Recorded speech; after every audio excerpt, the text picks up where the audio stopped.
السلام علیکم ورحمۃ اللہ وبرکاتہ۔ آج کا موضوع ہے اللہ تعالیٰ کے راستے پر چلیں۔ اللہ تعالیٰ کی طرف بلانا اس دنیا کا سب سے عظیم کام ہے۔ دنیا میں کتنی مخلوقات ہیں، کتنے انسان ہیں۔ اپنی ہستی کو، اپنی ذات کو دیکھ لیں۔ ایک دن میں، ایک ہفتے میں، ایک مہینے میں یا ایک سال میں، زندگی بھر میں کتنے کام ہیں جو اس نے کیے ہیں۔ کچھ کام مستقل نوعیت کے ہوتے ہیں اور کچھ کام عارضی یعنی ٹیمپریری ہوتے ہیں۔ سب سے عظیم کام، سب سے بڑا کام وہی ہے جو اللہ تعالیٰ نے اپنے نبیوں سے لیا۔ یہ بڑی عجیب سی بات ہے کہ آپ انسانوں کی لکھی ہوئی تاریخ میں دیکھیں تو جن لوگوں نے سب سے افضل کام کیا ہے ان کا اس تاریخ میں کوئی نام ہی نہیں۔ انسانوں نے جو تاریخ لکھی وہ بادشاہوں کی تاریخ ہے۔ انہوں نے جس چیز کو ٹھکرا دیا، جو چیز ان سے مس ہو گئی یا جو چیز انہوں نے ترک کر دی، چھوڑ دی، وہ انبیاء کی تاریخ ہے۔ انبیاء جو سب سے عظیم تھے، جو چنے ہوئے لوگ تھے، کس طرح سے وقت کے بادشاہوں نے ان کی دعوت کو بھی رد کر دیا، ان کی ہستی کو، ان کے کام کو تاریخ کی گرد میں راکھ بنا کر اڑا دیا۔ وہ اللہ تعالیٰ ہی ہے جو سب کے کاموں کی قدر کرنے والا ہے۔ ہم انسان کہاں کسی کے کام کی قدر کرتے ہیں۔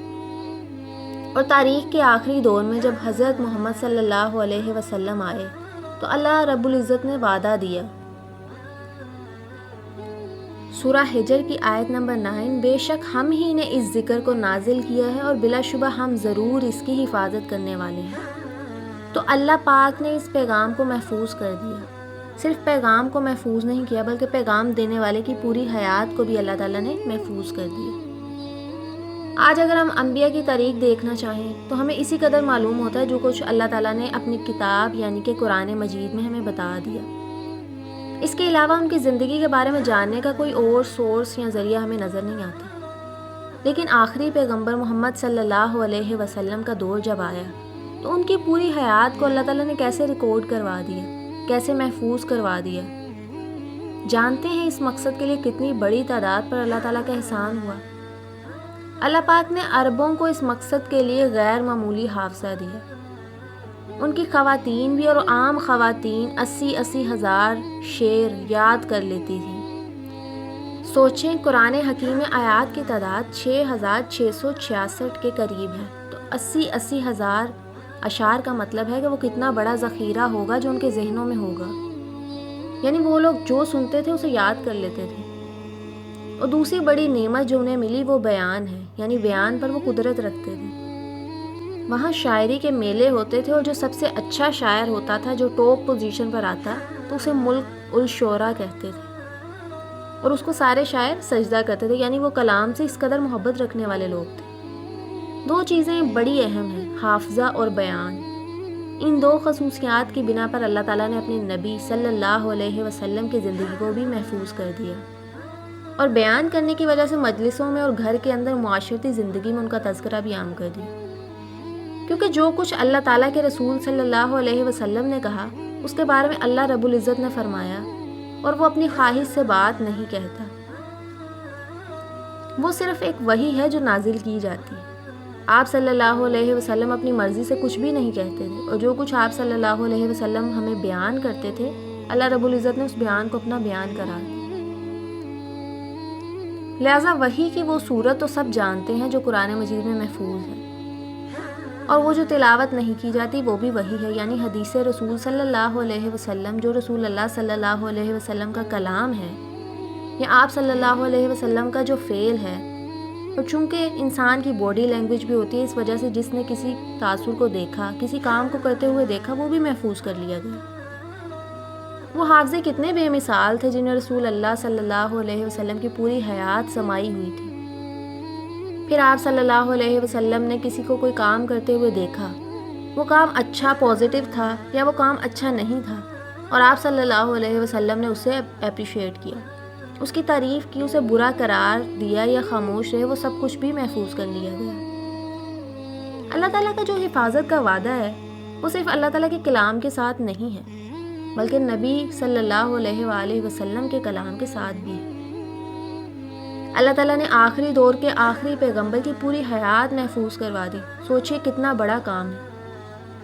اب جس کو اللہ تعالیٰ کا پیغام پہنچانا ہے، جس کو اللہ تعالیٰ کی طرف بلانا ہے، یقیناً وہ سعادت مند ہے، خوش نصیب ہے۔ لیکن یہ بات اپنے ذہن میں رکھیے کہ جو اللہ تعالیٰ کی طرف بلانے والا ہے اس سے بھی یہی مطالبہ ہے کہ وہ خود بھی اللہ تعالیٰ کا پسندیدہ بننے کی کامل کوشش کر رہا ہو۔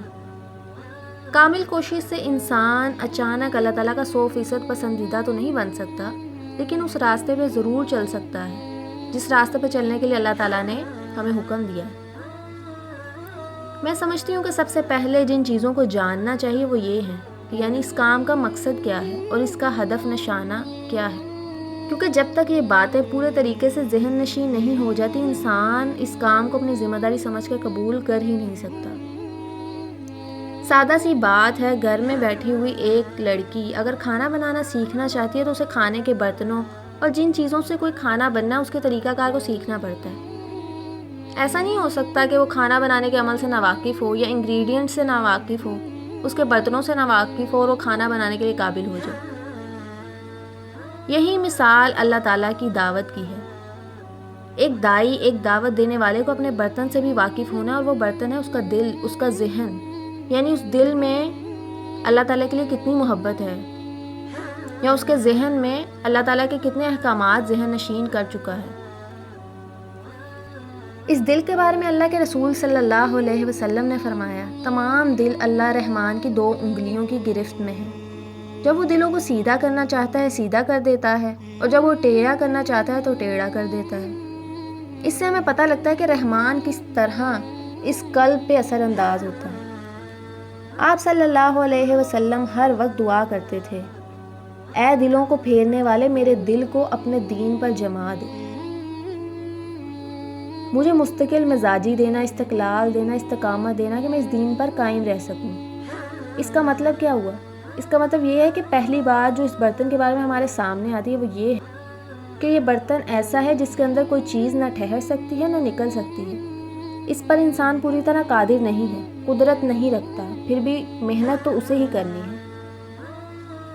لیکن اپنے اس برتن یعنی کہ دل کے بارے میں یقین رکھیے کہ اس پر کامل اختیار کس کا ہے؟ اللہ تعالیٰ کا۔ سوچیں، اس قلب کے اندر محبت بھی بستی ہے، نفرت بھی، غم بھی، خوشی بھی، امید بھی یا نا امیدی بھی۔ وہ دل جو ہمارے جسم کے اندر خون پمپ کرتا ہے، قرآن اسے تو قلب نہیں کہتا، لیکن سائنسدانوں نے یہ ثابت کیا ہے کہ خون پمپ کرنے والا دل بھی ایک جگہ قرار نہیں پکڑتا بلکہ دھڑکتا رہتا ہے، اور ہر دھڑکن کیا بتاتی ہے؟ زندگی کے ہونے کا پتہ دیتی ہے۔ ان دھڑکنوں کو جب ECG کے ذریعے دیکھا جاتا ہے تو اوپر نیچے ہونے والی لائن جب ایک جیسی ہو جائے تو موت آ جاتی ہے، یعنی اگر وہ بالکل فلیٹ ہو جائے تو اس کا مطلب کیا ہے کہ اب زندگی باقی نہیں رہی۔ لہٰذا اس زندگی میں اس دل نے ایک جگہ قرار نہیں پکڑنا۔